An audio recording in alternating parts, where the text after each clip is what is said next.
The last time these two clubs played, there were two different head coaches, different colored sweaters, and a vastly different score when it was all said and done. Good evening, everybody, and welcome to Club Ice Hockey at Indiana University. Live this evening from Oxford, Ohio at the Steve Cady Arena inside the Goggin Ice Center. I'm Sam Weixler on the play-by-play, and alongside me is my assistant extraordinaire, Garrett Drake. Garrett, these two teams are both strong coming in early in the season, but the difference in scoring is very apparent right out the gate. Yeah, Miami has had a fabulous start to this season. They're off to a 7-0 start, and they're actually plus 43 on the year. They've scored 49 goals and only given up 6 so far. And one player that I want to focus on specifically today is the goaltender for the Miami of Ohio Redhawks, Colt Hanks.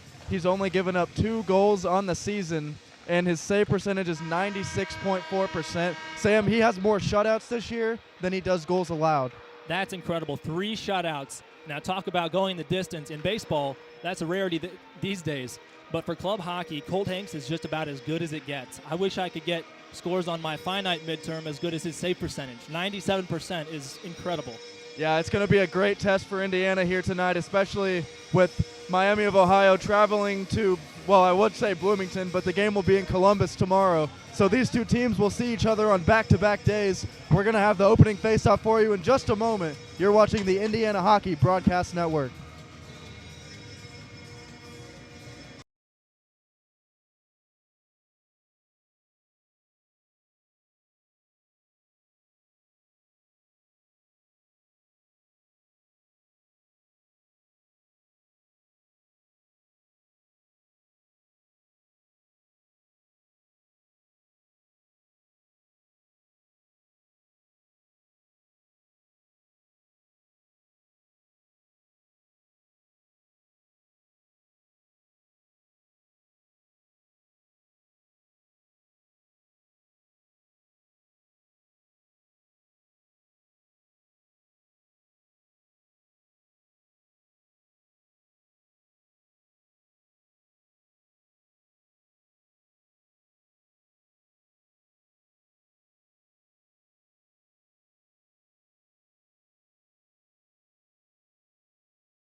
From what is a little bit less than a sold-out crowd here at the Cady Arena, the premier rink in the TSCHL.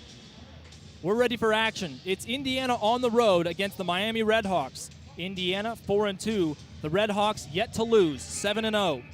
The Cream and Crimson in red sweaters and red pants headed from left to right on your screen. And the Miami Redhawks in white sweaters with red bottoms from right to left. We're off on the first face-off of the night, won by Indiana. They take it into the attacking zone, but Miami rushing back on the near side.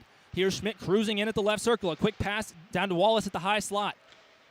Good forecheck by Indiana, carrying it out of trouble is Bonecutter. He flicks it across the neutral zone, and Indiana cedes possession. Puck chipped off the glass, now over toward Lee. He's cruising in a slap shot from point-blank range at the left circle, stopped by Billis. Sammy Billis, the goaltender this evening for Indiana, is a very strong netminder, 92.3% as far as save percentage goes. And he's got a really good job. He's gotten a lot of work, averages about 30 shots per game on goal. Both of these teams having their premier netminders in the pipes tonight, and it's going to be a battle of the goaltenders.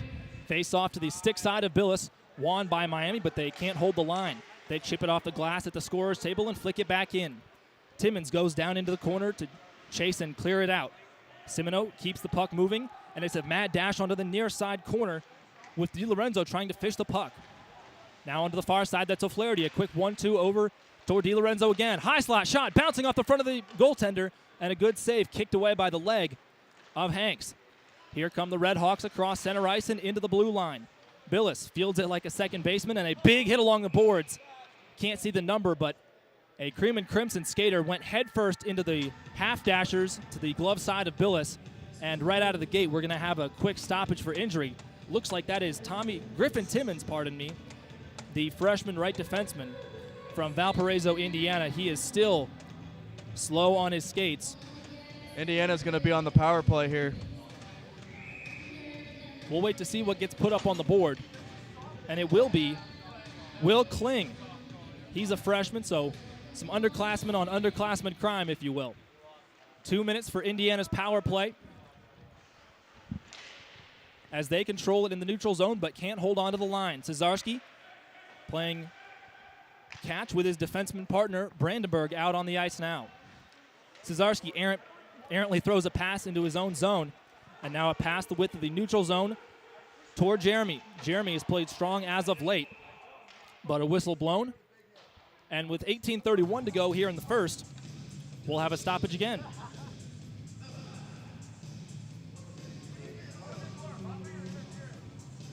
First period, minute and a half gone. Face off to the near side.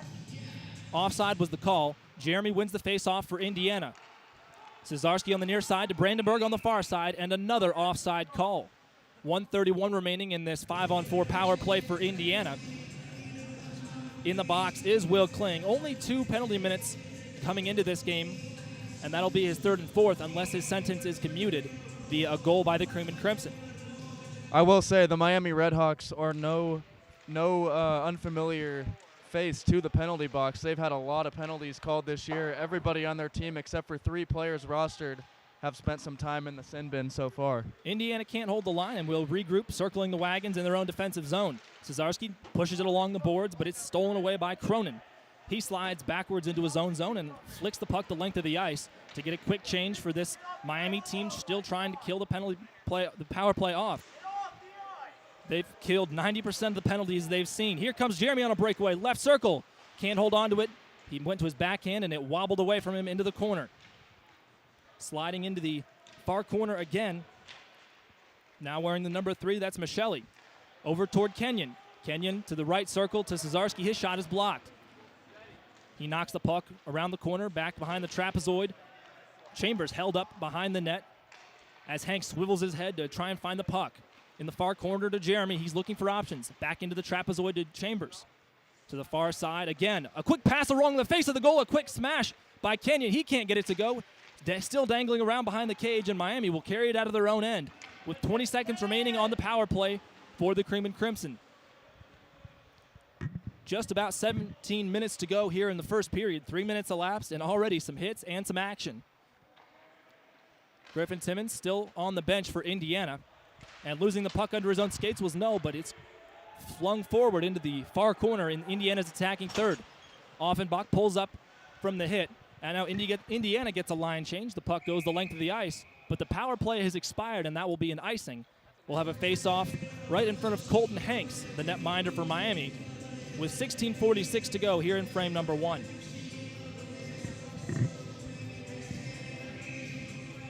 Zero still to score. Offenbach, the junior, to take the face-off against Wallace. Indiana has it at the right point. That's Cesarski. He throws a shot on, a little bit of a wobbler. Fighting down low is Krush. He's on his knees, flicks it across the back of the cage. No, swings it out of the corner to Brandenburg. So Cesarski on the near corner to the point. Offenbach a shot from long range, scooped up by the glove. And some great leather work by Colt Hanks. He's 4-0 this season with 3 shutouts. As we mentioned, 2 goals allowed in that time, and really an impressive performance. We expected nothing less from him than a really impressive start. Krush was setting the goalie screen right there, and he almost snuck that puck in. The Redhawks averaging over 7 goals a game and have allowed, on average, less than a goal per game. If you can't believe those numbers, it's true. Big hit at center ice, and Torsten Lee goes sprawling. It looks like he caught a knee with an Indiana skater, and Torsten Lee is the heart and soul and scoring of this Miami Redhawks lineup. He's got 11 goals, 11 assists, and leads the team in those categories. Naturally, the top on the team in points as well with 22.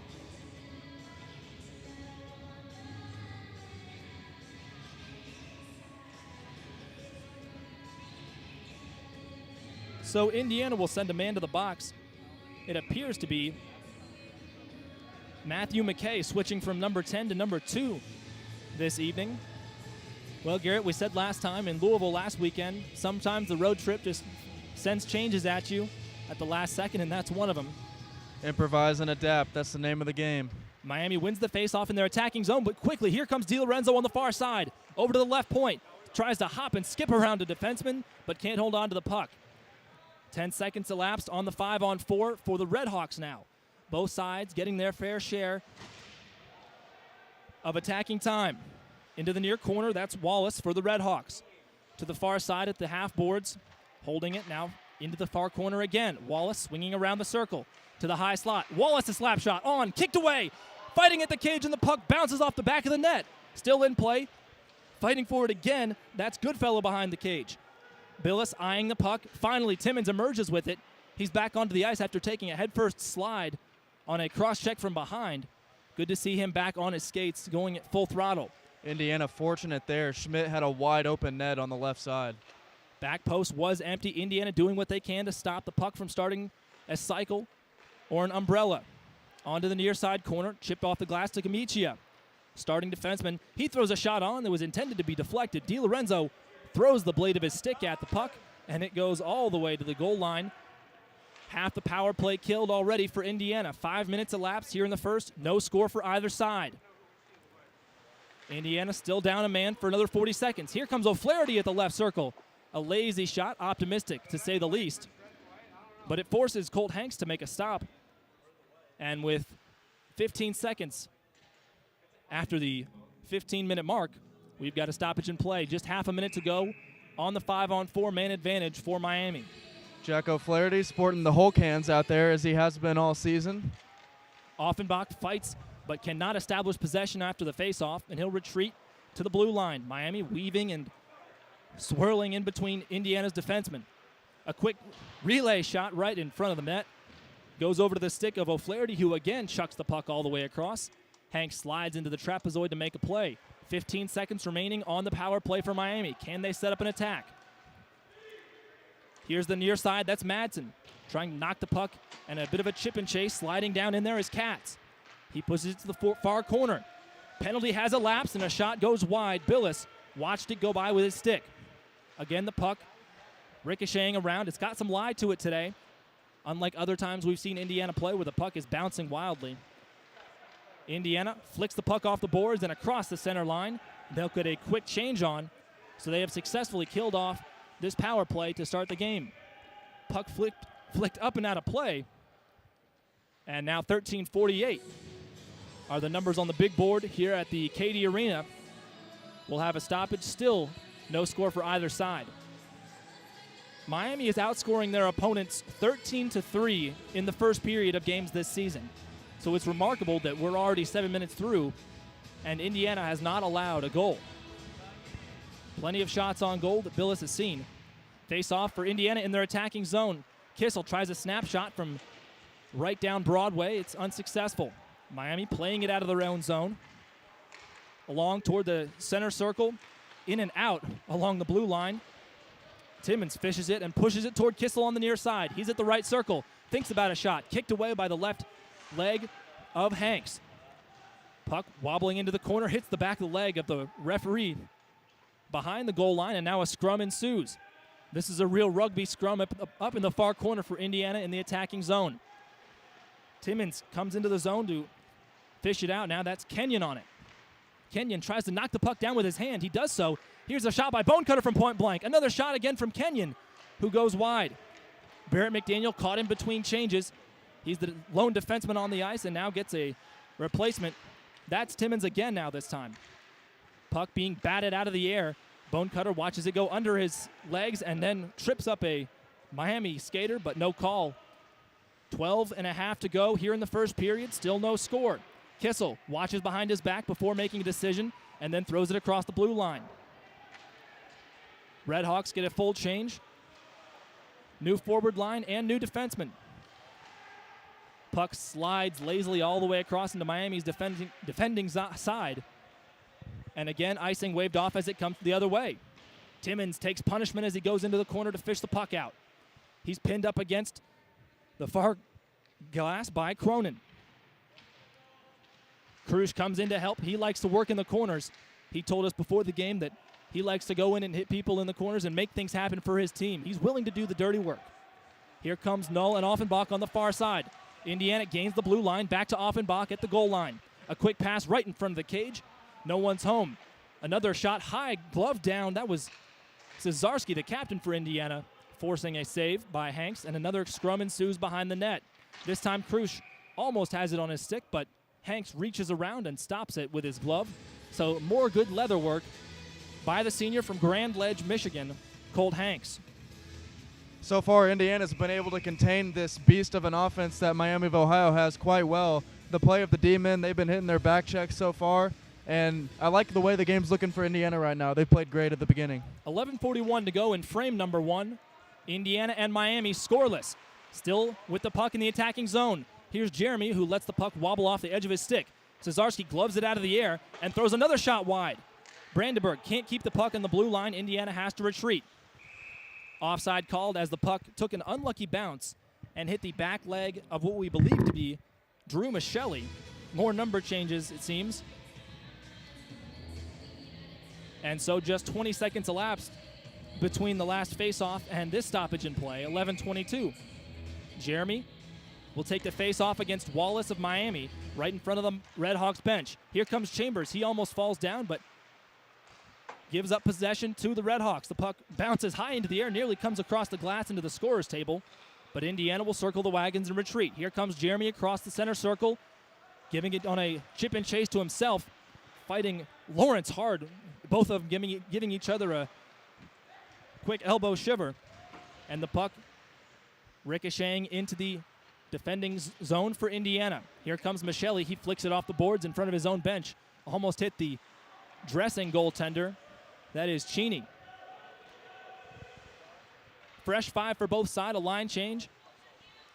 Making his way up the ice is McKay. McKay twirling and then gets bodied with a high elbow by Matthias Jorg of Zurich, Switzerland. He's one of the few foreign players on either side. And we've got a call as a rush. It involves a trip as Indiana tried to stop the attack. Half the first period gone, still donuts and goose eggs up on the board. And Indiana will head someone to the box again, this time Matthew McKay. McKay, a sophomore from Zionsville. He played high school hockey with Alex Shabazz and Nathan Cheney, if I'm not mistaken, Garrett. And now a face-off to the stick side of Sammy Billis. The puck bounces high into the air off the face-off. Nobody controlled it. Now over towards Schmidt. Another good push down low. That's Schmidt and Gamachia again. Pounded into the boards. Simoneau flicks it backhand out. Quick pass down low to the back post. There's Schmidt throwing it high over the cage. It gets bounced into the air. Indiana trying to kill off.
Madsen down low, a quick deflection, and they score just as we got the camera back to work.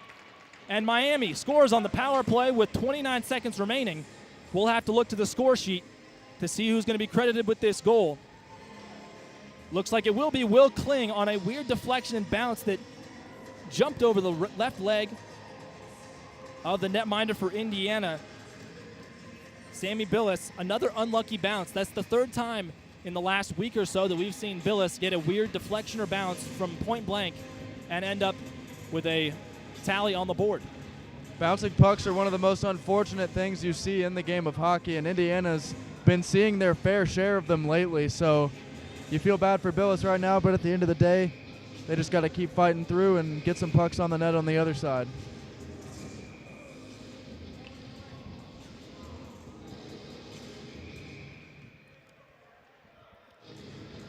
So the score 1-0 in favor of the Miami Redhawks. We mentioned they average 7 goals a game, and their leading scorer, Torsten Lee, averages 3.2 points per game, which is an incredible number. And now we have a discussion going on between Cade Kenyon, the alternate captain for Indiana, one of them that is, and now he ends up in the box. We'll have to wait to see what that's about. No idea what that possibly could have been. Looked like he had a discussion with one of the referees or linesmen and had an animated discussion. He had some hand gestures going on, trying to figure out what the issue was, but nevertheless, it'll be another 5-on-4 power play for Miami after they just converted the last one. Miami has it in the attacking zone. There goes Kissel into the far corner, lunging at the puck to try and get it, but to no avail. It's over to Lawrence at the high slot. To Schmidt at the left circle. Big hit thrown on by Timmons, and he flicks the puck all the way across, bouncing in front of the Miami bench. Power play for the Redhawks. 1-0 the score, 8.5 to go in the first frame. Near side, that's Schmidt on the puck. He moves to the left dot. Lets the puck glance off the near corner and flicks it over to Lawrence. Lawrence, a point-to-point pass to the far side. Now down low as Wallace starts the cycle for the Redhawks. A quick pass to the backside, and the stick explodes on Timmons. He tried to make a play, but instead it'll be 3.5 on 5. And he throws a big body to try and make his presence felt and knocks the stick out of the hands of Schmidt. Still cycling the puck, the Redhawks on the attack. 1:05 to go on the power play. 7:45 to go in the period. A quick pass to the back post. It was wide open. Billis got lucky, but the back post was completely missed. Again, that was Schmidt who had the chance to tuck it in. Schmidt has 10 goals this season. He's second on the team in that tally. Still 45 seconds to go for Indiana to kill off this power play. Again, good puck movement from the Redhawks to the back post to Schmidt. A good save by the shoulder of Billis, and another delayed call coming from the referee on the far side of the ice. It will be on Indiana, it appears, as the Redhawks continue their attack. Puck behind the trapezoid. A quick shot from the left circle. Another good save by Billis. And this has been a confusing few seconds, to say the least. 20 seconds on the current power play for Indiana, and now the puck is whistled dead. And we've got what looks to be a cross-check on Indiana. Yeah, this penalty is going to be on Cesarski here. They were in a net battle out in front, and Cesarski actually flung his stick at the Miami player, and the Miami player's stick actually went into the top net above the glass and came back down onto the ice. So the broken stick and other paraphernalia collected from next to Sammy Billis's cage. It was starting to bounce over toward the crease.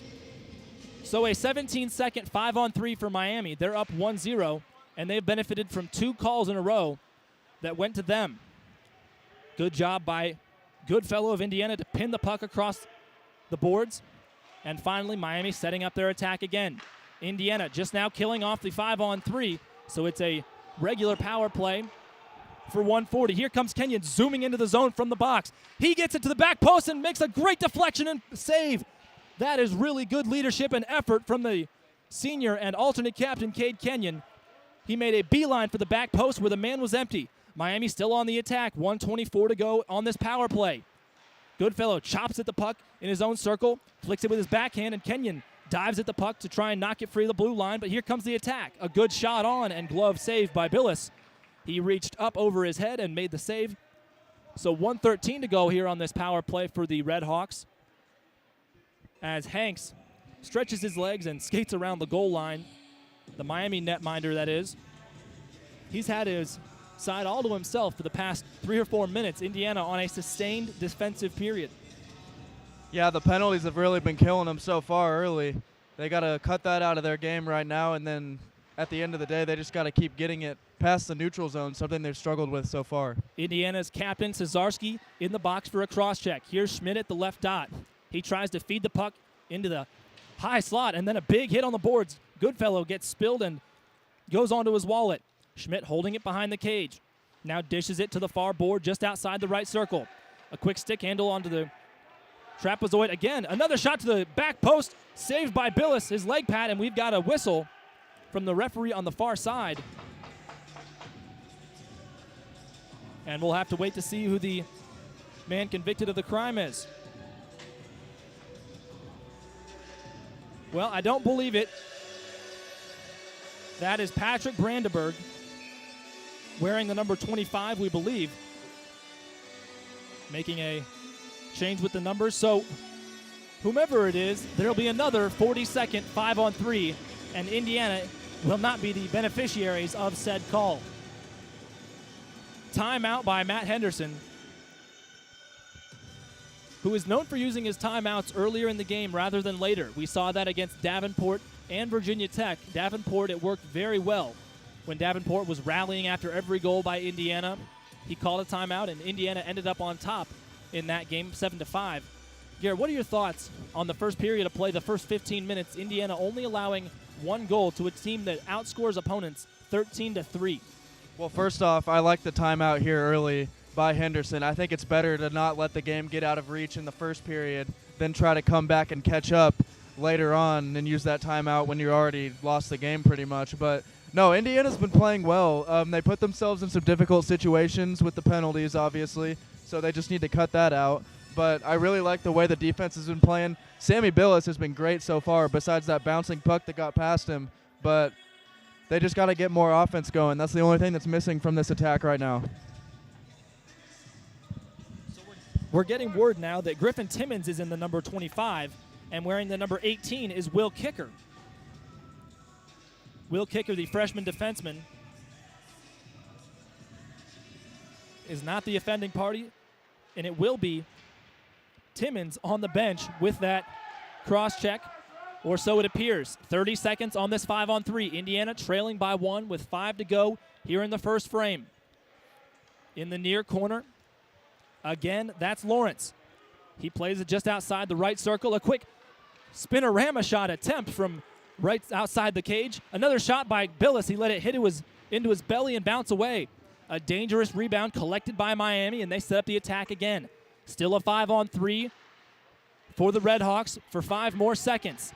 Indiana working to kill off another 5-on-3, which they have. It's still a regular old power play, though, for the Redhawks to work with. And the puck goes all the way across the ice. We are 3/4 of the way through this first period. Indiana gets a full change, or a 4-man change, that is, seeing as they are short a man. As Wallace takes the puck into the attacking zone for the Redhawks, he gets laid out onto his backside. His head looked to smack the back of the ice, and he will head to the bench. Indiana flings the puck all the way across into the near corner. And again, doing a great job to waste time and give themselves a chance to reload, reset their defensive strategy, and get a breath. Here come the Redhawks rushing into the zone along the blue line. A quick dive onto the ice. But continuing with the puck around the cage into the trapezoid is Skaggs. He gets laid out. And now coming into the far corner, that's Will Kicker. Simino has it and throws it across center ice and right to the tape of Colt Hanks. A tape-to-tape pass, Garrett, but to the wrong man. Here's Skaggs. He gives a great give-and-go pass to Katz on his way to the cage, but it does not find the man intended. Here's Will Jeremy skating across the M at center ice. He tries to give himself a chip and chase, but instead Chambers collects it. He goes down to one knee. He was hit from behind. Jeremy trying to knock the puck away, but again, attack set up by Katz. The penalty is over for Indiana. And what a tremendous job by this Indiana penalty kill. Timmons taking it across the blue line at the high slot. Throws a shot high just over the cage and glove of Hanks. He did not have to make a save. Jeremy hit in open ice at the blue line trying to keep the line. Instead, Douglas, here he comes right away. A one-on-one and a great save by Billis in the butterfly, putting his glove on top of it. And we've got some extracurricular activity as Jeremy took exception to a gesture or shove by Ortiz of Miami. And so still the score 1-0 with 3 1/4 to go here in the first. And Garrett, in all honesty, that is an impressive performance, killing off 2 separate 5-on-3 opportunities by Indiana. That doesn't happen very often, as you mentioned, Sam, and Coach Henderson should feel very fortunate for his team that they're only down 1-0 right now. Miami normally converting 27% of their power plays, and now Indiana back to even strength, goes on the attack. Bonecutter stands his ground in the far corner, letting Kissel weave his way out of traffic. The puck poked away. Kenyon providing himself as an option. He works behind the cage, tries to wrap it around to Kissel. No cigar there, and he dumps it behind himself again. Puck knocked across the boards, and all by himself in spaces, Zakin. He's got it in the back corner. Now that's Ortiz. Ortiz across the Taco Bell signage, and a D-to-D pass between the points. A quick deflection right in front of the cage. Shot coming on from Ferguson. Puck ends up back at the left point on his stick. He goes in against the glass to do some work, and Cesarski emerges with the puck, pushing it forward to Kissel. Kissel tries a stick lift. Puck ricochets off his skate. And again, a lazy shot thrown on toward the cage. This time it's Billis responsible for cleaning it up. Now on a rush. This is Indiana. In the number 18 appears to be Kicker.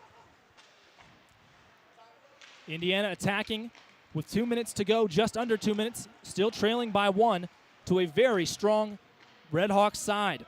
Redhawks undefeated as of yet in league play in the TSCHL or in games in general this season.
As the handshake and high five line will continue for the Redhawks as the referee comes up to the bench to make a ruling.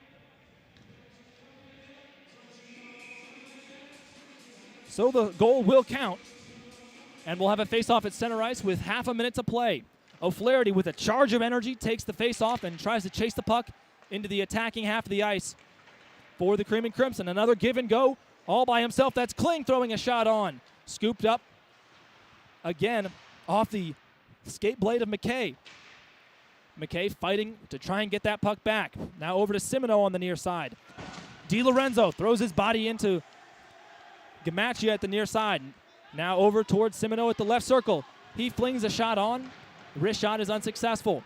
Quick pass to Barrett McDaniel. He throws a shot just wide of the cage. Scooped up by DiLorenzo. And that'll be how the first period comes to an end.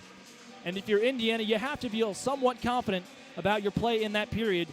You avoided giving up a goal on 2 straight 5-on-3 power plays for the Redhawks. And considering you're only down 2 goals to a team with a very strong lineup all the way top to bottom, I'm sure Matt Henderson will have some things to change in the intermission. But overall, Garrett, what are your thoughts? Yeah, it was a pretty sloppy first period overall from Indiana, but at the end of the day, the penalty kill kept them in it, and they were only down 2-0. So they're just going to have to find a way to buckle down, and they got to get some more shots on net. That's going to be the first thing Coach Henderson says when they walk in. Get the puck past the neutral zone, put some pressure on their D-men, and try to get something on the board here. We'll look at the score sheet down on ice level for the shots on goal total for both sides when we get back. Alongside Garrett Drake, I'm Sam Weixler. We'll see you in 20 minutes for the second period of action here from the Steve Cady Arena at the Goggin Ice Center in Oxford, Ohio. For Club Ice Hockey at Indiana University, this is the Indiana Hockey Broadcast Network. Indiana trailing by 2 after 20.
And we are back from the Goggin Ice Center at Coach Katie Arena here in Oxford, Ohio for period number 2 between the Miami Redhawks and Indiana. Miami leading 2-0 currently as they control the opening faceoff of the second period. The first period goals for Miami were scored by Jacob Schmidt. He was able to get one towards the end of the first. Will Kling scored the other one, as it was a busy period for Sammy Billis, and they had 2 5-on-3s, and now here comes Cade Kenyon up the ice. He flips it on net, and it'll be covered by Hanks right there. You know, Garrett, even though the scoreboard looks a little bit lopsided, a crooked number up on the board for Miami, all things considered, it was a good period of hockey from Indiana, effort-wise and shots on goal-wise. They only allowed 15 shots on goal to a team that averages about 50 shots per game. They also killed off 2 different 5-on-3s.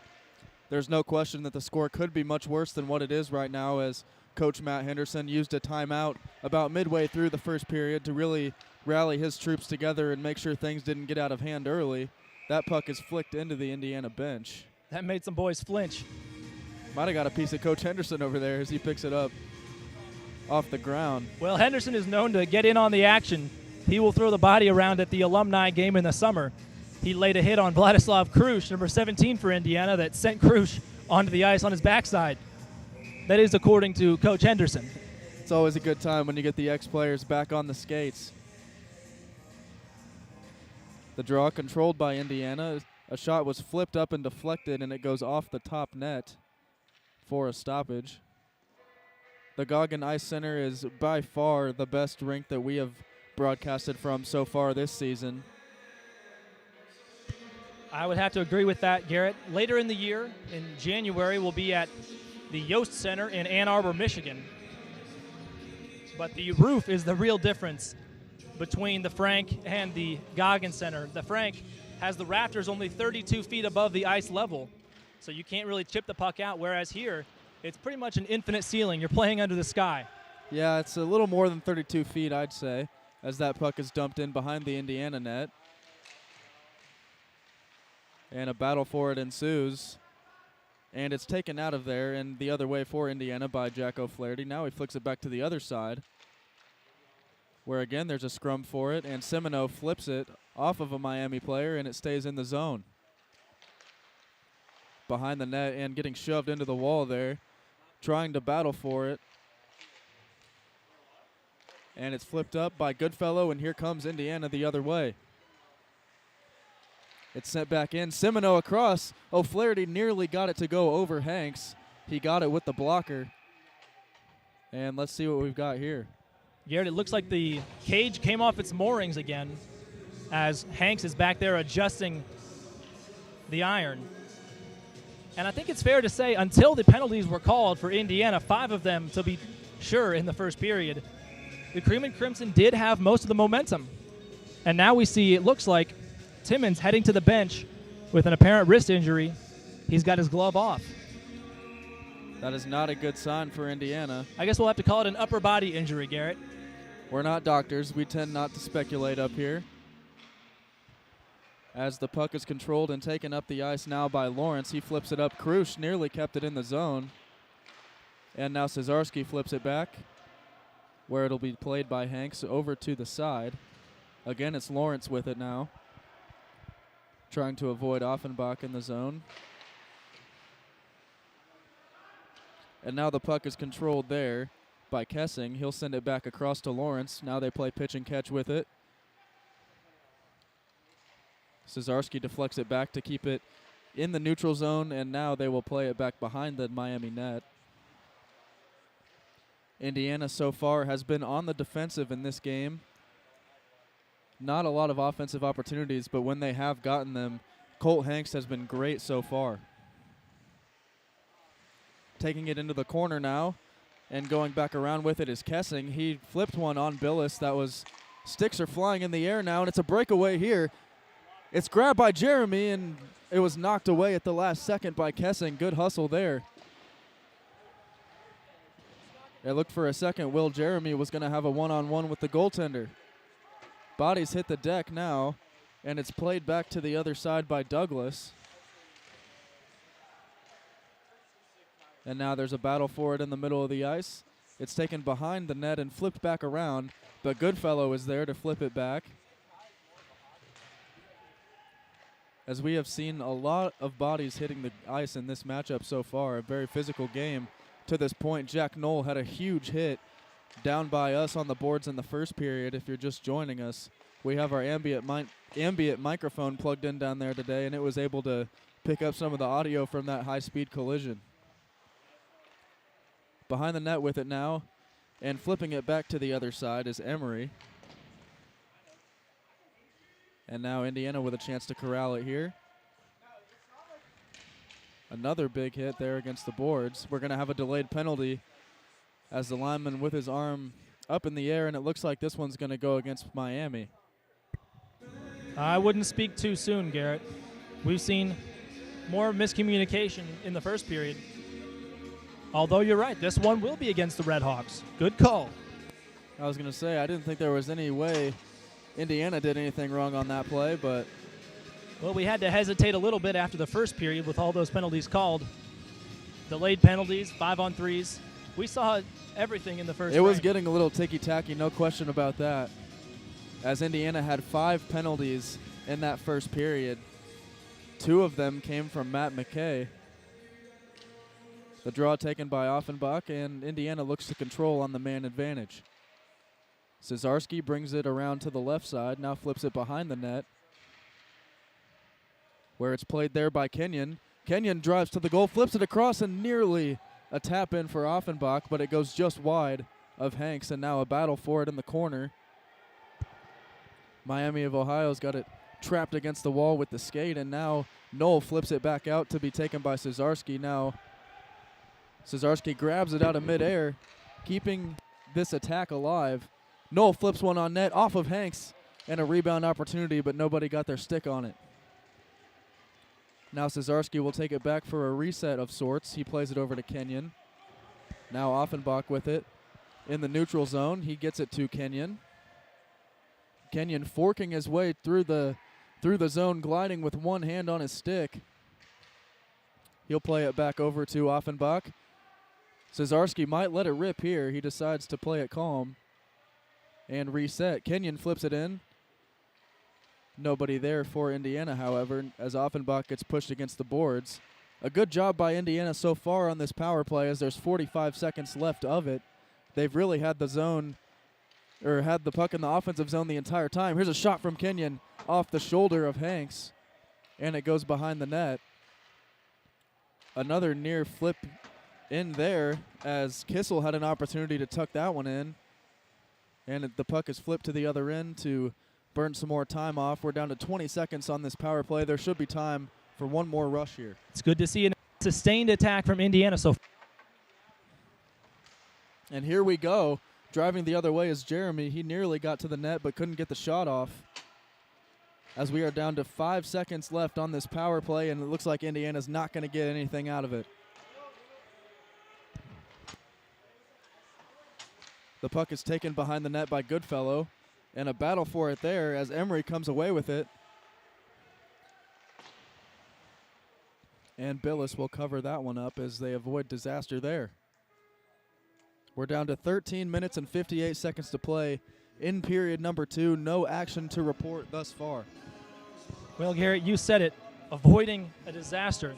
Billis really lunged at the puck, jumping off his heels to make that play. Good to see Indiana with a sustained attack during the power play, though. Anytime you have your goaltender coming out of the crease to make a save, that is not something that you want to see. As Miami with it now, the puck is flipped back to the other side by Schmidt, who scored a goal in the first period for the Redhawks. And now they're able to keep it in. Indiana's got to get it out of their D zone here. Behind the net with it and flipped out in front. A good play to corral that one, as that puck hit a body in the middle of the ice, and now a battle for it. Indiana comes away with it, and it's played off the boards to Jeremy. He couldn't quite keep it in front of him. And we're going to have an icing here. No, it's waved off by the linesman as the Miami player got back first. That was Schmidt. Cesarski flips that one up off the boards. And it'll be taken there and brought in by Wallace. He flips a shot on Billis that goes behind the net. Wallace gets it back, and that one will lead to a stoppage as it hit the net that hangs over the glass here at the Goggin Ice Center. So we are down to 12 minutes and 53 seconds in period number 2 now. Garrett, this second period is going by at a lightning fast pace compared to the first period. It is. So far we've only seen one penalty called, and it was against Miami. That goes against the 5 that Indiana had called on them in the first.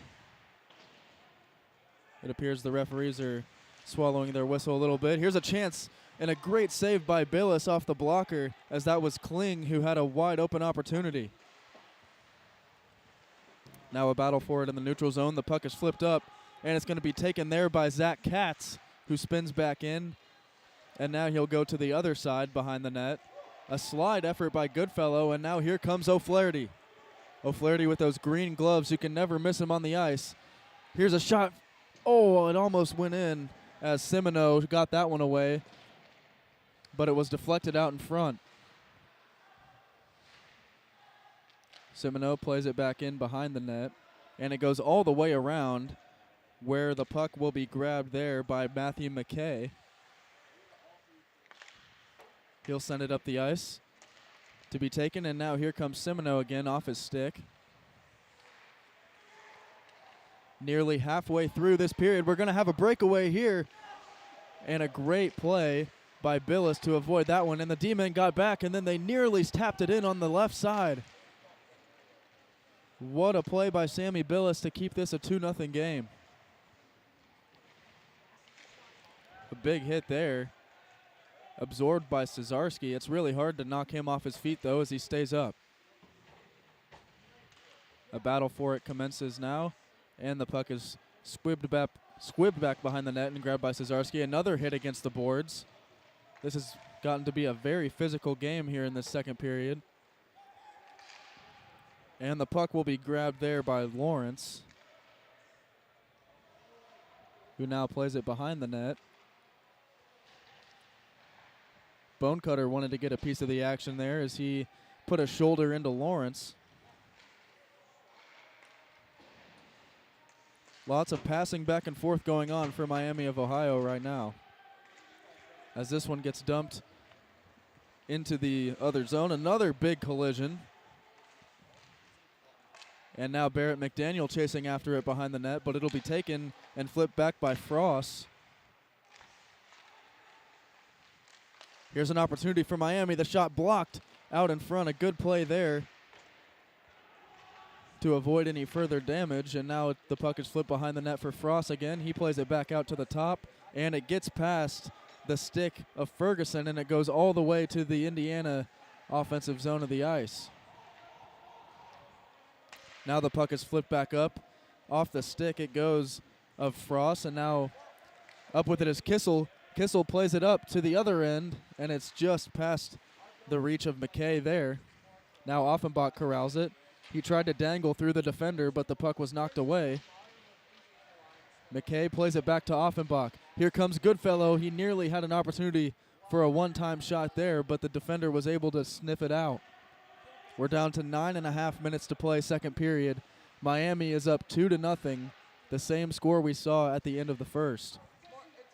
That one off the knee of Jack Knoll, and Offenbach tried to bring it through. Another big hit right by the Indiana bench. That one laid down by McKay, as he will take a seat right after that. Icing waved off here as the puck is played by Goodfellow, and he gets it over to Cesarski.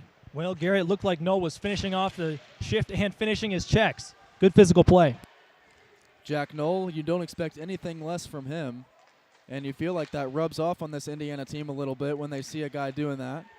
They want to get involved on the action themselves. The puck is brought into the zone by Krush. He flips one on net, and it is grabbed, and Krush runs into a man after the play, and we might have some punches being thrown here. Krush gets a glove to the face. And he is lobbying for his case, Garrett. He is trying to stick up for himself, but got a full face wash, shampoo and all. Well, we know Vlad never backs down from anybody. I was surprised to see that didn't escalate into something more there. And Coach Henderson is saying, how is that not going to be a penalty? And now Cesarski trying to have a word with the official. Cesarski is the captain for Indiana, although the letters aren't sewn onto these jerseys just yet. And now Krusch is going to the box, and it looks like we'll have matching minors. Very interesting decision there. Krusch is upset about the fact that on 3 different occasions he was given the business essentially by the Miami Redhawk at Isgamachia, one of the starting D-men. And Krusch has a point, although it's a physical game and it's tick for tack essentially at the moment. And the interesting thing about the penalty box here is that the players are not separated by any means. They can talk to each other freely. That's how it was in the old Montreal Stadium and the old Toronto Maple Leaf Gardens way back in the day. They had both teams using the same 2-seat bench as the penalty box. Sometimes there wasn't even a barrier between the crowd and the penalty box. And after a fight broke out in Montreal, they had to shut that down and separate the benches. Seemed like a move that would be for the best. As we all know, the fan that fell into the penalty box and wanted a piece of Ty Domi as well. That's another standout event as that puck is stopped by Billis. You can hear them chirping at each other on our ambient mic here. As we mentioned before, 8 minutes, 32 seconds to go, second period, as the faceoff here will be won by Miami, and a shot right on Billis, but it goes right into his chest. A unique opportunity for Indiana, a 4-on-4 on a long, full-size rink. It opens up the ice for Indiana, and as a team that plays on a sheet of ice that is about 20 to 30 feet shorter than it should be in the neutral zone, this gives them a lot of room to work with to make up plays as they go. Kicker played it behind to Goodfellow, and now at the neutral zone we're going to have a stoppage. Well, Garrett, your guess is as good as mine on this one. All right, Indiana's going to get a power play out of this. Boarding on Wallace.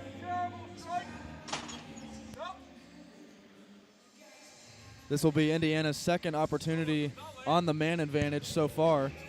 Second of the period as well. And Garrett, we just talked about having open ice. It's a 4-on-3 now for the Cream and Crimson. This might be the first 4-on-3 we've seen Indiana have this season on the offensive side.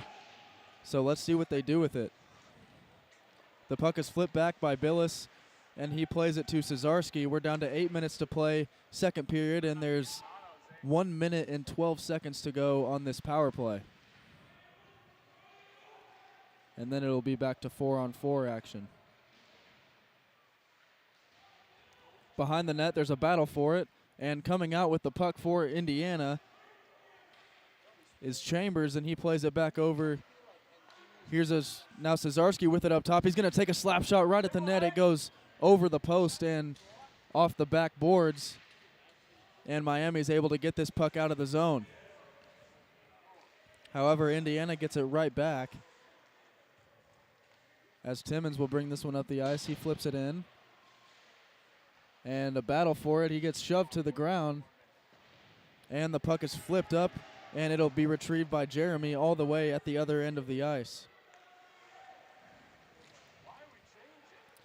Here comes Jeremy all the way. He goes behind the net, able to corral the puck, and now he's pushed right off of it. 7 minutes to go, second period. Indiana with 9 seconds left on the 4-on-3, and then we should go to a 5-on-4 for about 30 seconds. Here comes DiLorenzo the other way, shifting through. He's shoved off the puck, and now it's flipped back. We've got a 5-on-4 for 22 seconds here in this second period. Kenyon brings it behind the Indiana net.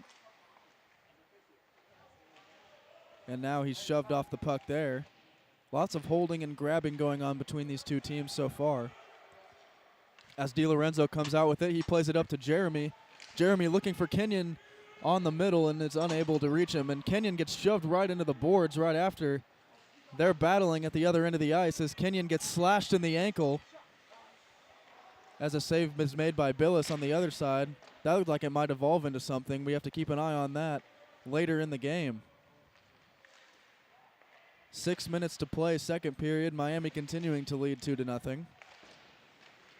As the puck is sent past the Taco Bell sign and nearly grabbed by DiLorenzo, but Miami able to come away with it. They haven't had as many shots on Billis this period as they did in the first, and as I mentioned that, they get a great opportunity to score right there. The puck is flipped back in and played there by Kelly. He sends it behind the net, and Indiana able to get it out as DiLorenzo flips it past the neutral zone. And we're going to get a whole line change for the Cream and Crimson as Cesarski shoves his man into the boards. Fresh onto the ice. It'll be played behind the net by Timmons. And Krusch will send it up the boards where there's nobody there to get it. It's going to go on Hanks, but it goes right past him as I say that. Knowles continuing to lay bodies on people. And Hanks will cover with 5 minutes to play in the second. It's still 2-0. Garrett, it'll be interesting to see how the referees choose to officiate this game going forward, as Cade Kenyon took a slash to the Achilles, coming up the ice all by himself with an opponent. And that was a dangerous play, no matter what sport it is. And I don't think anybody saw it, to be quite honest with you, but I made sure to watch what happened after they got involved with the pushing and shoving. Krusch flips it in to be grabbed there by Offenbach. He sends it back to Krusch, and it nearly was deflected off of Hanks. And now Miami coming with it the other way. This is Katz with the puck. He gets ran into by two Hoosiers. That was Krusch and Cesarski there. A shot on Billis off the pad. The puck is still loose, and it's shoved out beautifully by Cesarski.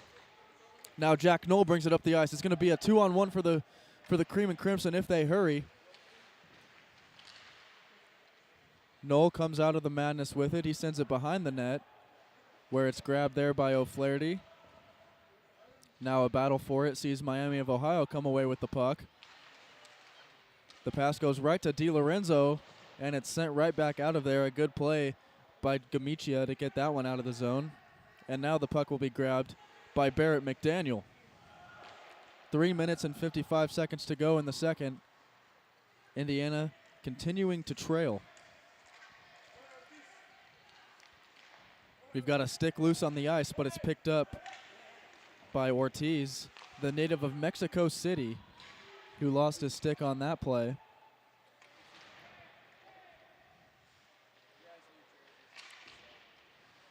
Now it's sent back to the middle. Barrett McDaniel keeps it in the zone, and now here comes a breakaway for Miami. They've got a 3-on-2.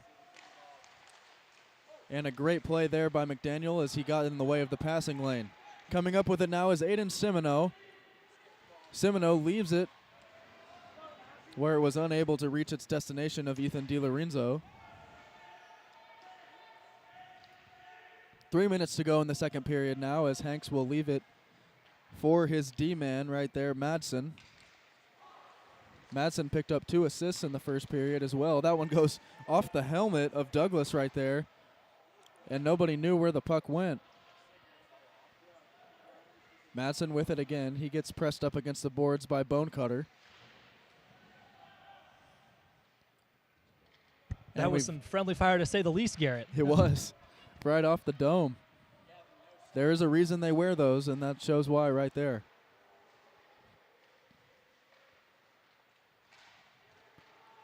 A takeaway here. Kissel with a shot on goal that goes wide right, and a big collision against the boards there. Let's see what happens out of this. That was away from the puck. No penalty called by the officials as icing is waved off. And again, Goodfellow gets slammed into the boards. This has been a physical game here at Steve Cady Arena. And you got to think these players for both teams are looking to get the big hit every opportunity they get right now. The puck is played to the center. A good play there by Kenyon to get back on his knees and avoid that one from getting to the one-time opportunity. Billis able to get the pad on it there as he stopped 3 shots off the rebound, and it's flicked up off the glass by Kenyon. Kissel trying to get through. He plays it to the other end of the ice, and now he'll come off.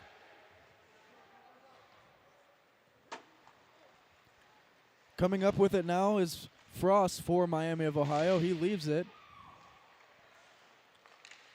Cesarski tried to play it through. And we're now down to 1 minute and 10 seconds to play in the second period. Still no scoring to report thus far through 19 minutes. And just as I say that, Billis gets a puck on net, and he will cover it with 58 and 4/10 seconds to go. Well, Garrett, another good period for Indiana. And considering that Miami does even better in the middle frame, outscoring opponents 20-2 this season. They've held them goalless, knock on wood, through 19 minutes. We'll have to see if that holds true with these 55 seconds remaining. Indiana with numbers the other way as Jeremy trying to get past his man, and he is shoved right into the stanchion. I can't believe how physical this game is getting right now, and Jeremy cannot be happy. Cesarski playing it across the net. He leaves it off where it's dumped over, and it goes past everybody to the other end where it's grabbed there by Jorg.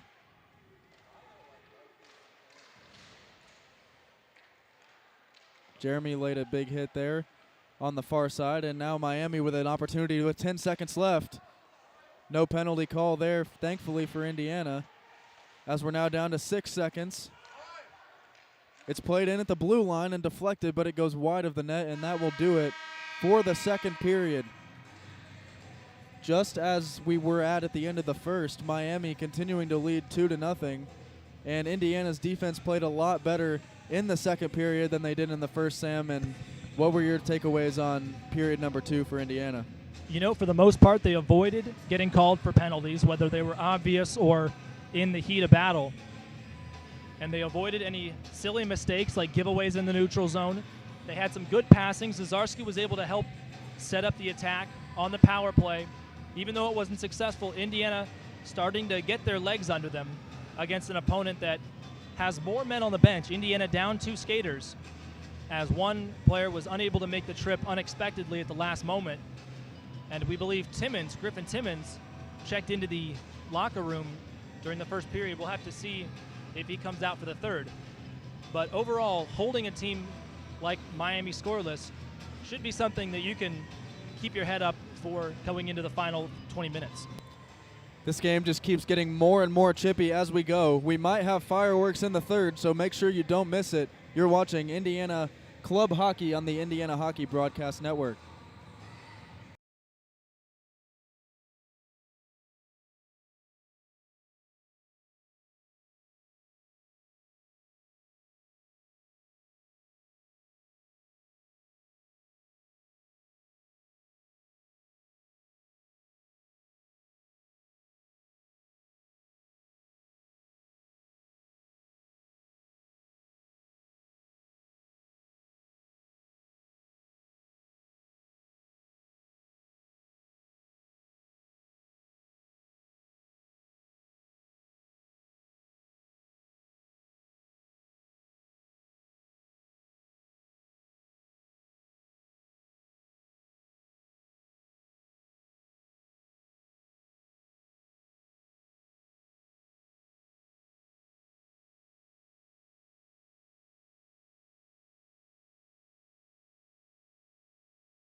Welcome back to the Steve Cady Arena. This is Club Ice Hockey at Indiana University on the Indiana Hockey Broadcast Network.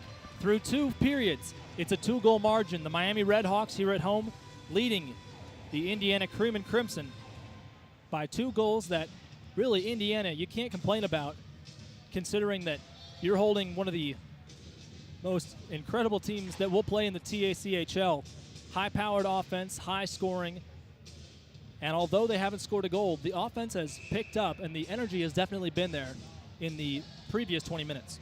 Yeah, coming into this game, we knew it was going to be very difficult for this Indiana team to come to Oxford and defeat Miami of Ohio, who's still currently undefeated at 7-0, but they put themselves in a great position to give themselves a shot here in the third. Sam Weixler on the play-by-play alongside Garrett Drake as Miami in their white sweaters from right to left handle the face-off and the puck going into their attacking zone. The Bloomington boys in all red headed from left to right. Puck wobbling across the neutral zone. Null picks it up, headed toward the high slot. His shot gets deflected up into the clouds, and we'll have a stoppage in play. Just 20 seconds elapsed here in the third frame. Garrett, according to the guys keeping stats for Miami, down at in the penalty box, Miami only had 8 shots on goal in the second period. That's a really impressive number for Indiana as far as their defensive effort goes. No backhands the puck back into the trapezoid. Krush gets a faceful and a fistful from Madsen of Miami. No gets twisted and tangled up in the far corner. He's slow to move, and Miami trying to emerge with the puck. Slides past Azarski. He puts his head down and mushes toward the goal line, but it's an icing call. So again, 20 seconds in between whistles, 19-19 to go, and we'll have an icing to the glove side of Colt Hanks.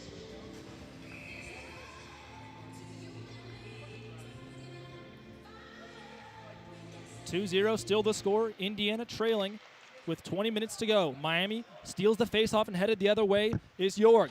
He says sidesteps a defender. That's Torsten Lee. A quick pass right down Broadway. Poked away by Billis. A good poke check. And now pushing it away is Kicker. Kissel moving past both benches. Gets it poke checked away as he crosses the blue line. And it'll be an over and back offside on Indiana. And 62 seconds elapse as the referee, the linesman at center ice, takes a spill. He couldn't catch the puck, and it fell under his skate blade, Garrett. Not very often you see the linesman lose his footing, but we're just glad that he's okay and able to continue throwing these face-offs. Face-off will take place right in front of the Miami bench in the neutral zone. Indiana on the attack from left to right, as we previously mentioned. The puck deflecting off the boards and into neutral territory again. Kissel trying to gain the blue line, but Miami fighting back. Indiana and Miami both had some trouble with the long change in the middle frame, but now that they'll be on their own sides to make line changes, it should be a little bit smoother. Smooth sailing for Indiana and Miami in the second period. No goals scored. Both the tallies for the Redhawks came in the first period. Puck stolen in center ice by Kenyon, who leaves it up to Bonecutter on the far side. He tries to backhand the puck into the zone, but instead it lands right next to the backup goaltender. Appears to be Aiden Cran, and we'll have a stoppage in play. 18-17 to go here in the final 20 minutes. We've got our second face-off from the neutral zone right here, something you don't see all that often. O'Flaherty wins the face-off, but Miami takes a deflection and flings the puck all the way across. So now we'll have a face-off inside the zone, Garrett. We saw a very fast-paced second period, Garrett, that you called on the play-by-play. And not as many stoppages, naturally, because of the goals and the lack of penalties compared to the first period.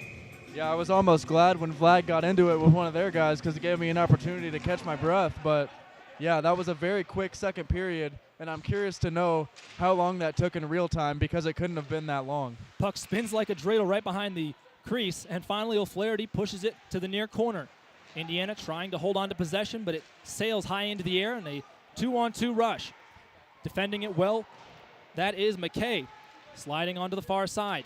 O'Flaherty trying to get his stick involved. He pokes at the puck and now sets up the attack. Here's Simoneau at the center circle logo. trying to weave between the defenders. McKay picks it up in the corner and swings behind. Leaves it over towards Simino in the far corner, dumping it behind himself. Back to McKay. McKay fighting hand and fist with defenders, and now here's a breakaway.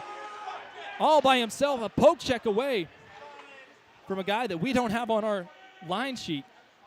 Garrett, number 11. So another number change, unbeknownst to us. Big hit in the neutral zone, just avoided as the puck stayed in the attacking third for Indiana. Now they'll get a quick 5-man change, and Miami holds it in their blue line, moving into center ice. Cesarski backhands it, trying to find a teammate, DiLorenzo, but to no avail. Moving over is Emery. He gets laid out. He's on his backside right in front of the scorer's table again. More physical play, Garrett, as you predicted. Puck flicked up against the glass on the near side, and now whistle blown. Looks like we got an over and back offside again. Cesarski's not happy with the linesman. He seems to have an issue with that call, and he's now speaking with the referee about it. But 16:44 to go in the final period of play from Oxford, Ohio. Indiana trailing by a pair. They've given up a crooked number. I couldn't imagine what it's like for an opposing player seeing a guy like Nathan Cesarski flying at you. I imagine that's not a very good feeling. Cesarski similar in size to several guys that Indiana graduated over the past year and a half, 2 years.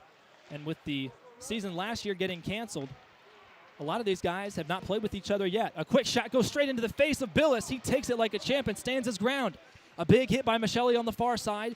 Carrying the tack, that's Madsen who throws a shot on it, bounces off the right pillow of Billis again.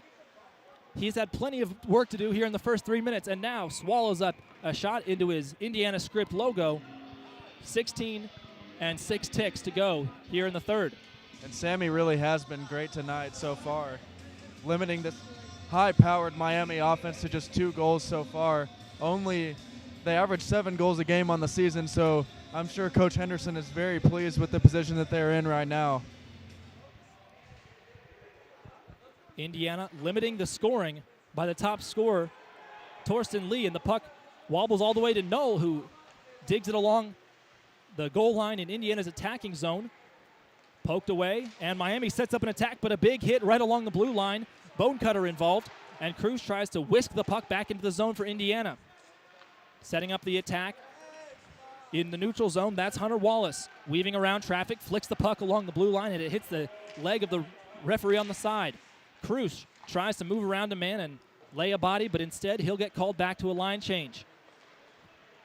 5 minutes have elapsed here in the final frame. Wallace moves around traffic, and finding the puck in his own side is McKay. McKay pushes it to Offenbach, who sets up a pass over toward Kissel. No one holding on to possession. Now it's Kenyon who knocks it forward again to Kissel. He's all by himself. He's got to hold on to it, gets tangled up behind the boards. Bone cutter rushes in to the trapezoid as Kissel takes a big knock. Puck wobbles free again as Miami clears the zone, and that's one of their strong suits. It's evident that they really prevent sustained attacks and give themselves a chance to catch their breath. They're good about clearing that line. Puck all the way across the goal line, icing waved off. Barrett McDaniel has to hold himself upright and prevent himself from being sent into the boards head first, like we saw earlier in the game. Kenyon forces the puck all the way across the blue line into the center circle, and Skaggs sets up the attack. 14.5 to go in the game. Indiana trails by a pair. 2 first-period goals would be the deciding factor should they fail to score in this period. A quick pass to the back post, off the post from the stick of Jorg. And Jorg, who has 0 goals this season, that would have been his first. We're going to have a penalty on Miami here. Barrett McDaniel just got shoved to the ice in front of the net, and that's going to be an easy interference call for the linesman. Well, that's the 3rd time McDaniel has nearly been sent cage first into the glass or the ice. He's been taking a beating. He's one of the smallest guys on the ice. The number 19, he's a junior from Avon, 5'6", 140. Only 5'6", plus the skates, maybe 5'8". So he does have to swing above his weight class, as we see Will Kling head to the bench for a second time in this contest. Indiana wins the faceoff in their attacking zone, but immediately cede possession to Froese. He's on the far side, cruising into the right circle, spins around, Do-si-do's around a defender, and the puck is poked away to Cesarski.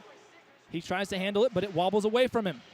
Glove down by Jeremy, now moving across the blue line into the neutral zone. He's got a full head of steam. It's a 3-on-2, now an even rush.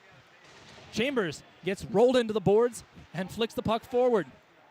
Puck goes the length of the ice. Indiana has a power play, so it will not be icing. Indiana has another good opportunity here, although the Miami Redhawks have killed off 90+% of the penalties they've endured. Michelli moving through traffic in the attacking zone on the right circle. And another flick all the way across the ice. Billis comes out and deals with it, letting Goodfellow scoop it up and take it the other way. Goodfellow gets thrown to the ice backwards, and Indiana really struggling to mount an attack coming out of their own zone. Finally, here comes Kenyon. He's had all kinds of hustle tonight. He's over to the right circle. Dumps it to Kissel. A quick shot off the chest of the netminder Hanks and flicked across the blue line. Indiana will have to reload again. Half the penalty killed off for the Redhawks. There's 45 seconds remaining on the 5-on-4 for Indiana now. 12 minutes to go in the game. 2-0 the score. Indiana trailing to the Miami Redhawks. Offenbach at the right point tries to put it off the skate blade of Skaggs, who knocks the puck all the way across. And again, Miami able to catch their breath and get fresh legs on the ice in the middle of a power play. Puck wobbles and soars through the sky all the way to the goal line. Offenbach scoops up the loose ends and carries it into the red line. He's over onto the far point. Leaves it to Krush at the top of the left circle. Krush thinking about it, throws a shot on, kicked away by Hanks. And again, the puck cleared away. That'll do it for the Indiana 5-on-4 power play. Will Kling will not have his penalty cost his team this time around. Indiana was just one pass away, it seemed like, on that power play every single time they got the puck down the ice, just unable to find an open lane. O'Flaherty lays a big hit, and the puck wobbles all the way across the mouth of the goal. Cesarski has it at the far point. He thinks about a shot, now does throw it on. We've got a delayed call. Indiana will be the benefactors of it. And now the whistle blown. We'll have to wait and see what happened. And slow to get up on the far corner, that's Ethan DiLorenzo. DiLorenzo looked a little bit rattled. We'll have to wait and see what the call is. And Indiana needs to mount an offensive attack now and take advantage of back-to-back power plays. That's something that they struggled to do last weekend in Louisville. And the man in the bench will be Hunter Ferguson, the sophomore defenseman. Indiana's been great on the man advantage so far this season. They just haven't had as many opportunities as you would like to see. Let's see what they do with this one. Pushing it forward is Timmons on the near point. It gets stolen away, and Frost rushes the other way across the blue line. Thinks about it. A quick pass right in front of the cage. Blocked away by Billis, a waffle board save. Puck sliding into no man's land. Scooped up by Gamakia for the Redhawks. 1:40 to go on the new power play for Indiana. 11 and change to go in the game. Indiana still trailing by 2 goals that were scored way back in the first period. A quick shorthanded chance, and the Redhawks almost struck. Here comes Jeremy pushing forward. He's got one man, but other than that, he's by himself. Now over toward the slot. Moving in, tries to stick handle, and it's poked away. Chambers rushes in to help and try to collect the garbage, but instead, the Redhawks able to control the attack and will get fresh legs on again, Garrett. I tell you what, Jeremy nearly guided that puck in with the offhand right there. Almost a Datsukian-type move on the fake, just unable to get the friendly roll. And speaking of an Eastern European, here comes Vlad Krush on the far side for Indiana, moving into the goal line. He's got it behind the cage, thinking about something, now moves it to Kenyon at the near side, to the high slot, the middle point. Another shot on by Goodfellow, and the puck cruises right toward Kenyon. He holds it, swiveling around just outside the left circle. Passes for a deflection right in front of the cage. Kissel finds it. He's outside the left circle. Now to Goodfellow. Indiana starting to cycle the puck on the far side. Errant pass, but they collect it, and Kissel trying to continue the play. But again, Miami clears the line and gets themselves a break. 25 seconds to go on the 5-on-4 power play for Indiana. If you're the Cream and Crimson, you've got to take advantage of the opportunities you do have right now. Stepping back onto the ice momentarily will be Hunter Ferguson. 10 seconds to go on the power play for Indiana. And there have been more shorthanded opportunities in the last minute and a half than there have been power play shots for Indiana. Krush moving along the far boards right in front of his own bench. He gets put in a headlock but stays on his skates. Penalty is now over. We are halfway through this third period. Indiana still trailing by 2 to the Redhawks of Miami. Indiana trying to use this game as a measuring stick of sorts, trying to see what their roster is going to be like as they head down the stretch of the season. Now DiLorenzo in space, bumps it off the back side of his stick, holds onto it at the right circle, throws a shot on, but it's wobbled free. DiLorenzo really getting the butt end of the stick from Lawrence. Setting up an attack that Cesarski knocks a shot on. A scary deflection down from the stick of Ortiz, and the puck sails all the way across. We'll have an icing with 9:03 to go here in the third period. Garrett, what does Indiana have to do in this final frame to get the offense going? We saw games last weekend, 7-5, 4-3 loss, 7 goals and 3 goals, average of 5 per game in the last 2. What do they have to do differently? Really, they've just struggled to get the puck into the center of the ice. They've been playing along the boards pretty much the whole game so far, and give credit to Miami of Ohio for that. They've got some big bodies, and they keep pushing Indiana out of the middle.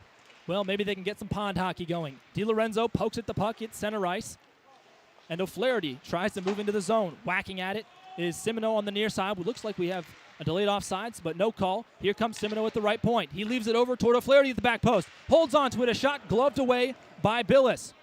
Now to the far side, a big hit laid on. That was the body of McKay absorbing it, and Miami headed from right to left. There's Schmidt on it. He tries to dangle around McDaniel, but McDaniel stands up and pokes the puck away. Into the far corner, McDaniel trying to find the puck again. He's been all over the defensive side of the ice. A quick deflection to the back post. Simino clears it away, out of danger. McKay again trying to use his body, a youngster against big boys down low. That's Torsten Lee, the leading scorer in goals and assists for the Redhawks. And now the puck flipped all the way across. Here's DiLorenzo. Is he going to get there first? Here comes Hanks out of his crease, and a big collision ensues. DiLorenzo being pinned to the ground, and Hanks trying to check on him to see if he was okay, but that looked like shades of Patrick Waugh, if I'm not mistaken, Garrett. Way back in the 90s or early 2000s, a big collision just like that. And now they'll ask for a new puck as the puck was flicked over the glass and into the cheering section, or what would be a cheering section, with 1 second over 8 minutes to go. Yeah, I thought we might have saw some fireworks right there. I thought DiLorenzo was about to get jumped. Nevertheless, Indiana loses the faceoff from the attacking side. Even strength, 5-on-5 for both teams. Barrett. McDaniel moves around behind his own end, and Gamachia collects it right in front of the penalty box again. Scooping up the loose change. Again, kicker, moving the puck along. He gets pinned up against the boards with his back to the glass. And finally, the puck pushed away. A shot on, kicked away by the right leg of Billis. Knocked forward by Chambers, and that'll be an icing, as the referee on the near side decided that Michelli wasn't quite close enough to that one. So we are 12 minutes through this game. Indiana still down by 2 and yet to mount a real attack in any of the first 2 periods or this one.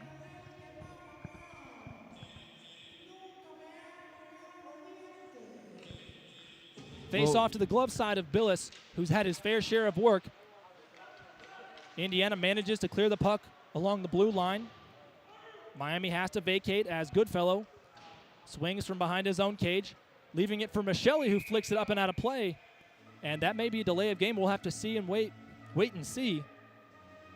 Nearly took the head off of Coach Andrew Weiss, the assistant coach for Indiana. But he's nimble on his feet. Both coaches for Indiana, former players. Weiss graduated from IU in 2014, and Coach Matt Henderson was actually on the Indiana hockey team that went to the national championship game in 2008.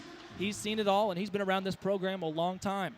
Face off in the Indiana defending third, won by Indiana, so they force it over toward the far side. Here comes Kenyon on the goal line at the corner. Kissel spins around, but he's knocked down to his shin pads. Again, Gamachia moving in toward the near point and gets the blue line. Bonecutter finds himself in space behind the net. Cesarski weaving around, leaves it to Kissel. Kissel sidesteps one defenseman and moves around. Passing it to Cesarski, who throws the puck into the corner. A little chip and chase. Kenyon nearly causes havoc and now pins a man up against the boards. One Red Hawk gets thrown against the boards again. Bonecutter taking his fair share of physical hits And now Miami moving again. 6.5 to go. Indiana trailing by 2. They've got to mount something soon. And a big hit laid on by Cesarski. Looked like a little bit of a high shoulder. And another hit along the boards on the near side. We've got a call on the ice. Official near the center circle has what looks to be a boarding call on Cesarski. As he heads to the bench, he knows it was on him. And at some point, you've got to ask, if you're Coach Henderson of Indiana, when is Billis going to come out of the cage, and when are you going to go down to having 6 guys against 5? Another element to that is you don't want to do it too early. I would expect it to be under 2 minutes at least, because you're basically giving up a goal if you lose the puck, so you got to make sure it's the right time. Indiana allows Miami to start up an attack. Schmidt has it at the near point, over toward the far side, toward Lawrence. Puck bounces off the stick of Schmidt. He holds on to it and keeps the puck in the zone. A shot sails off the glass, and Billis has to spin around trying to figure out where it is. A shot goes high off the glass again. Billis nearly got his glove to it, but the puck spins and rolls all the way toward Hanks. Cleaning up the damage is Lawrence. Lawrence holds on. Quarterback in the offense with 5.5 to go here in the game. DiLorenzo lines up for a big hit in the neutral zone, but avoids the contact. Again, the puck left right in front of Billis. And Goodfellow doing the dirty work in the far corner. Now a big hit by DiLorenzo. He gets payback, and he's got to rush all by himself. If he can get to it, it'll be a shootout-style goal. He will, but now he's in the corner. Has to hold on to it. He's knocked down. DiLorenzo was the one that scored the penalty shot in the game against Davenport last weekend. And now we are at 5 minutes remaining in this game. Indiana still down by 2. Miami had 2 goals way back in the first period and have been held scoreless since. Another deflection, and it would be an over and back offside, but Miami decides to get a line change instead. So will Indiana. Fresh legs on both sides, and the puck sent all the way across, bouncing off the glove of Hanks, who was forced to make some effort and save. And now on the near side, here come Miami. Puck cross the width of the neutral zone. Moving in, that's to the stick of Madsen. He shoots and scores. Madsen with the wrist shot from in between the 2 circles, and it is now 3-0 in favor of Miami. And Indiana really struggling to mount an offensive presence of any kind here in this contest between one of, if not the best team in the TSCHL.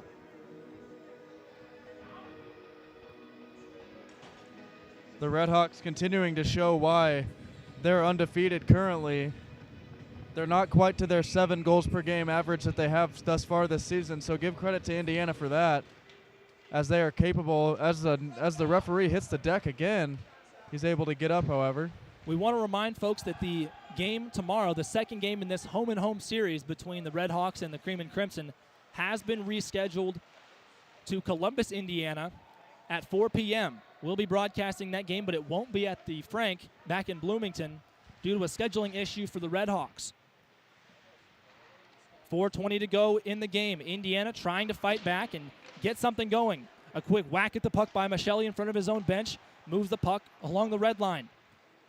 Now Miami trying to set up something, but instead it's Timmins moving the other way.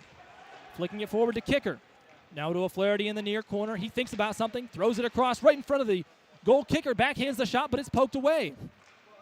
Under 4 to go. O'Flaherty chases the puck down. Now that's Chambers. Indiana getting new guys onto the ice. Cesarski out of the box after his penalty. And again, Chambers moving on the near side. He flicks it across the center circle over toward the stick of Timmins. Timmins trying to roulette wheel the puck, but instead he stopped. A quick deflection right in front of the goal. Poked away. Hanks had himself a dangerous opportunity. And another big hit as Jeremy's body goes sailing. He spun 180 degrees on his stomach. Play continues, and puck gets past to him. He didn't see it coming, and now a guy goes straight into the Indiana bench. Miami continuing with the attack. We'll have to wait and see who went sailing into the Indiana bench. But a big hit in a change situation. Indiana trying to get new guys on. Here comes Offenbach. It's going to be a 2-on-2. He tries to deke around one defenseman, but instead leaves it over. And another big hit. Bodies are flying, and the gloves nearly came off. A Miami skater threw his stick across the ice on the far side. Looking at the numbers now, we believe it to be Jacob Schmidt, the sophomore from Ohio, a native. And now we're waiting for an official ruling. Not sure what the situation was. We just had one assistant coach from Miami go sprinting into the locker room. 2:48 to go here in the third period. Indiana down by 3. Gonna wait and see, try and figure out what the holdup is about. Seems to be some discussion. Potentially blood on the ice, maybe, Garrett. They've got a towel ready. And now having a word with the officials is Bryce Hatton, the head coach for Miami. This is his first season as the D2 head coach. Last year he was with the D3 team here in Miami. He actually graduated in 2020 from this school and was an NCAA D1 player for Miami's premier team. So he's played on this rink all the time in the past 5 years. He's no stranger to this barn. Still having a word, trying to figure out what the situation is. I think we might have some blood going on with the official that fell on the faceoff at center ice earlier in the period. I think that's what the situation is here. Maybe some blood on his finger.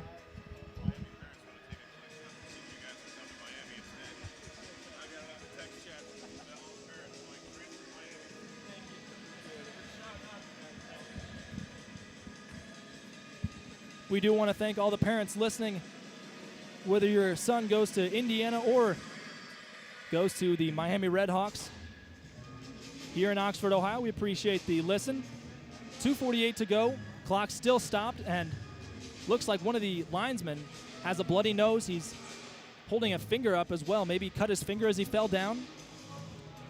And the trainer for Miami is tending to his flesh wound, if you will, Garrett.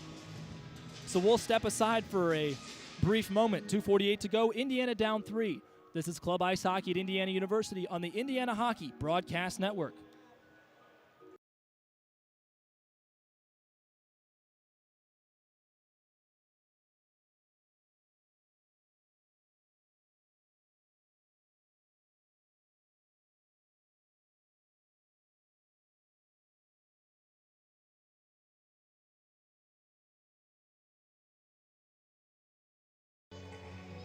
Welcome back to Oxford, Ohio. Looks like everybody's been bandaged up, and the wounds have been closed for the moment.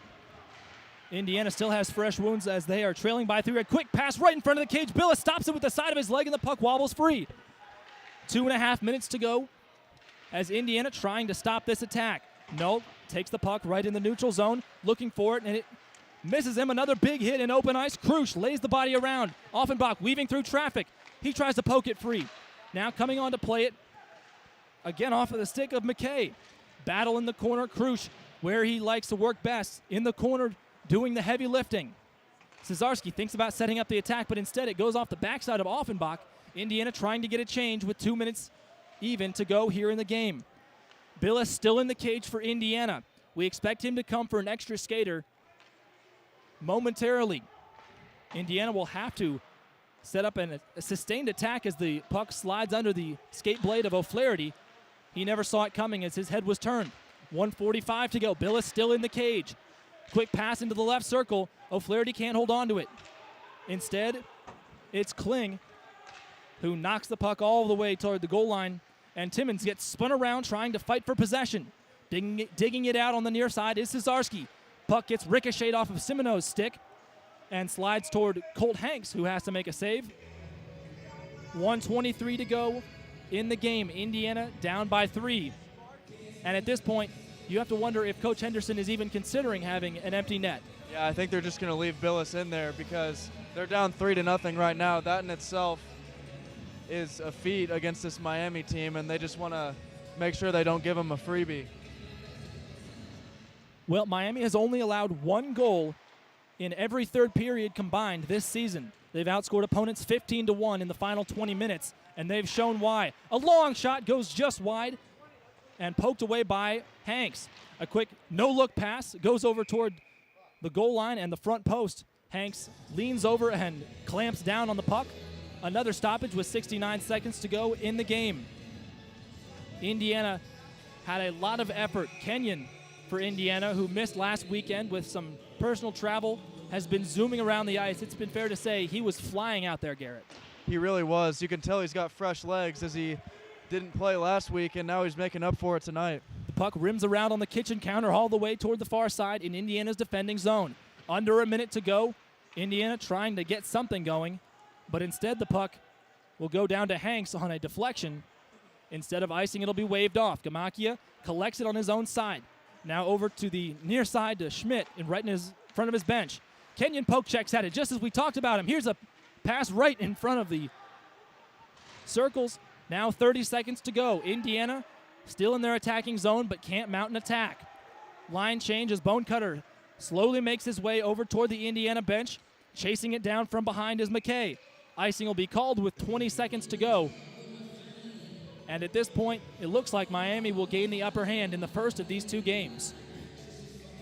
Yeah, Miami will move on to 8-0 on the season, and this will be Indiana's second straight loss, but it's nothing to be discouraged about for this Indiana team. The season is still young. They're still above the 500 mark, which is a great place to be right now. They've had a number of shots. While we don't have a statistician, we're shorthanded. We don't have any healthy scratches to help do the statistics for us. This weekend, Miami averaging 13.8 shots allowed against them. So Colt Hanks doesn't always have a ton of work to do, but it seems like Indiana's been able to put stuff forward when they have the chance. And on the other side of the ice, Miami averaging almost 50 shots a game from the games that we were able to take account from. And Indiana seems to have slowed that down as well. Yeah, they did a great job of limiting the shots today. The only problem is when doing that, it's also tough to produce at the other end. So if you give up 3 goals like Indiana has, they're still going to lose this game in the end. But speaking of being shorthanded up here in the broadcast booth, I'm waiting on us to have our first power play of the season. Big hit right in front of the Miami bench. And McKay slammed into a Redhawk, sending his head smacking right against the glass. It looks like that's Jacob Schmidt, who is still down on all fours, onto his hands and knees almost. Coach Hatton comes out onto the ice to check on him. And seeing as there's only 10 seconds remaining in this game, they are sending Matthew McKay to the locker room for an early shower. He's got his gloves off and makes his way across into the Indiana locker room, number 15 tonight. And Garrett, although it's not necessarily a Pyrrhic victory for Indiana, you have to consider it somewhat of a moral victory. Like you mentioned, holding Miami and their red-hot attack to just a trio of goals, rather, and not nearly as many shots as we thought we'd see. Well, we expect it to be a 5-on-4 for all of 12 seconds, Garrett. And that's how this contest will most likely wrap up. Cade Kenyon, the alternate for Indiana, will serve the sentence of Matthew McKay, joking around with the scorekeepers as they all kind of realize how pointless it is for him to walk all the way over there for about a dozen seconds. He's going to be in there for 12 seconds and then go to the locker room. 3-0 the score. Indiana trailing to the Miami Redhawks here in Oxford. A quick wobble of the puck sends it right past Billis. 5 seconds to go. DiLorenzo holds it on his own side and flicks it toward Hanks, who scoops it up like a middle infielder in baseball. And the clock will stop with 1 second to go. Now they run the clock, and this one's over.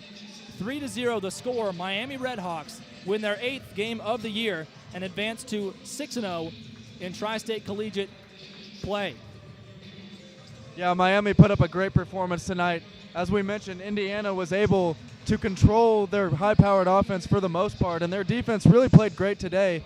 It was just the fact that Miami got so many more shots on net, even though it's not their normal number, as we mentioned earlier. They still found a way to get the pucks in the net, and Indiana was unable to score, unfortunately, as they get shut out. And that is, in fact, the 4th shutout of the season for Hanks. Hanks again pitching a complete game shutout. He played all 60 minutes of this contest as the handshakes take place at center ice. And Garrett, you have to think that these two teams will be chomping at the bit to go at each other tomorrow afternoon. For Indiana, these guys will be missing the homecoming football game against the high-powered Michigan State offense ranked in the top 10. And you got to think that it'll be a little bit of a bummer, but they'll be ready to go against a team that played them physical all 60 minutes, and they're trying to look for some sort of revenge. in the next contest tomorrow. Yeah, there's no question it's going to be another barn burner tomorrow, and we might see the physicality escalate even more, as you know there'll be some bad blood there for sure, especially for that hit that we just saw with 10 seconds left. Looks like a little bit of commotion on the benches, but nevertheless, handshakes have finished. Simon-Ho talking it up with one of the backup goaltenders, and we want to thank all the parents who listen from Oxford or in the Oxford area, and all the parents who helped us with getting this equipment set up and taken down. And we'll sign off for a quick post-game report with Garrett Drake. For Garrett, I have been Sam Weixler on the Indiana Hockey Broadcast Network. Final score, Miami 3, Indiana 0.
Welcome back to tonight's edition of the Indiana Hockey Postgame Wrap-Up Show. I'm Garrett Drake reporting from Oxford, Ohio, where Indiana fell 3-0 in the first game of this doubleheader to the Miami of Ohio D2 Redhawks.